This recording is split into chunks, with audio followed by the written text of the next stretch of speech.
Willoughby's est au Festival de l'innovation future en scène avec nous Guillaume Victor Thomas. Bonjour. Bonjour Willoughby's. Vous êtes CEO de la start-up OpenMind Innovation. Concrètement, que faites-vous ? OpenMind Innovation est une start-up de neurosciences. On développe des neurotechnologies qui vont permettre de garder l'esprit vif, jeune et en bonne santé tout au long de la vie. On réunit des équipes de scientifiques en interne, on a des neuroscientifiques, on a des data scientists, des game designers, des psychologues et des collaborations avec des équipes de recherche de laboratoires publics externes, 14 scientifiques, des coachs en yoga, des psychologues positifs et des médecins-chefs de l'armée, des systèmes des armées qui s'intéressent au stress du combattant.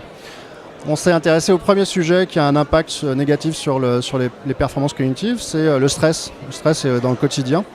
Donc on a intégré une première expérience en réalité virtuelle où on va plonger les sujets dans des situations de stress. Et on mesure leurs données neurophysiologiques pour leur montrer quelles sont leurs réactions individuelles à ces événements de stress. Ça va nous permettre de leur enseigner des techniques de gestion de leur stress et leur faire la preuve de l'efficacité de ces techniques. Donc on va chercher vraiment à individualiser l'expérience et à ce que nos sujets, quand ils sortent de 10 séances, d'1 heure chacune, aient compris quel est le mécanisme du stress sur leur corps, qu'est-ce qui se passe, mais aussi quelle va être la technique actionnable qu'ils vont pouvoir utiliser dans leur quotidien et qui du coup, de fait, va faire remonter leur performance cognitive.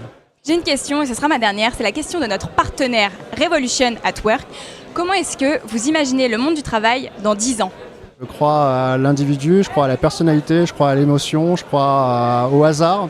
Et est-ce que le hasard existera toujours ? À un moment, on sera guidé par des métiers réalisés par des machines, des outils d'intelligence artificielle. Finalement, non.